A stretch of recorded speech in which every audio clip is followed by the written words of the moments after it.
What's up? What's up? I'm back with another training video and a voiceover.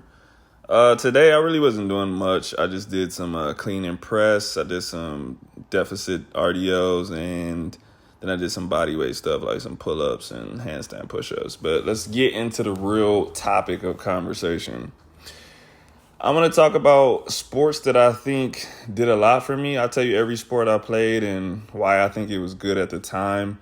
But I also want to talk about the cons of competitive sports, because sport itself is good, right? So I think sports made me who I am. I think playing sports as a kid, getting that movement in, it prepared me for life. It prepared me to do whatever I do with my body right now, right? So I grew up playing basketball. That was day one.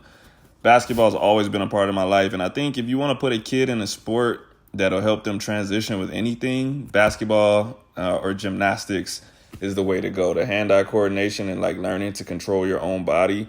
I never met a good basketball player that couldn't play other sports. I'll say that, and that's no disrespect to any other sport or whatever, but basketball is just it's tough to play, right? So I was a basketball player. I ran to get better at basketball, which ended up getting me a track scholarship for Division One, right? And then I played baseball until I got to high school because baseball and track run at the same time, so I had to stop that. I played football for a little bit, but I never really liked football. I never really liked the idea of hitting people. I didn't care about getting tackled, but I just didn't like I didn't like tackling people, which is weird because I got into boxing later, but whatever. So there was that. I think that was every sport I played: cross country, track, basketball, football, baseball, boxing later. Yeah, so that's pretty much everything. But I want to talk about why competitive sports are not healthy. You should not be basing your workout routine on competitive athletes. You should not be using sports to talk about health. You look at any elite athlete and you're just going to see a list of injuries, bro. You talk about making it to the top, that is all about perseverance because there's no way you're going to get through that task without destroying your body. And that's just the truth. Michael Jordan, Wayne Gretzky, Kobe Bryant, Allen Iverson. I remember when I was a kid, I saw the Allen Iverson poster with all his injuries, and I thought that was the coolest thing in the world. Now that I'm an adult, I'm like, that's horrible, bro. So, like I said, competitive sports are about competing. It's about being number one, like literally no matter what it takes. If you got an injury, take some medicine, take some whatever. Look at Kurt Angle. This motherfucker was taking I don't know how much drugs because of his injuries. You know what I mean? So competitive sports are about competition. They're not about health. So I don't even know why health and sports go in the same conversation, but they shouldn't. If you want to move, do movements that are not going to destroy your body. Do not base your workout routine off of any athlete. These dudes' bodies are crippled by the time they're 50 or so. You know what I mean? They're doing what it takes to get the gold. All right. And that's exactly what sports are, being number one. Back in the day, sports were, preparing people for life. You teach kids how to move, you teach kids how to fight, and then they become politicians or whatever they're going to become later. That's not what it is now.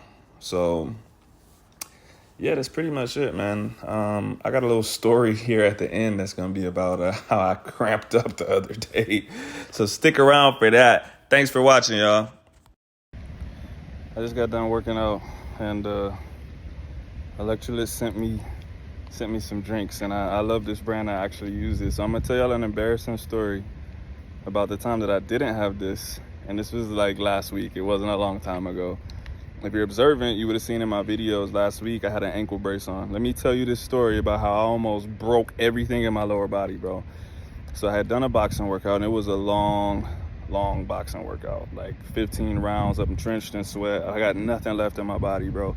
But I needed to go train someone out on a football field. I go out there. I didn't have time to go get one of these, and I go out there, and I didn't really think twice about it. One of my guys was running slow, and I said, if you let me beat you backwards, like, bro, you're gonna have to hear it from me. So I took off running this 400 backwards, and I'm moving, bro.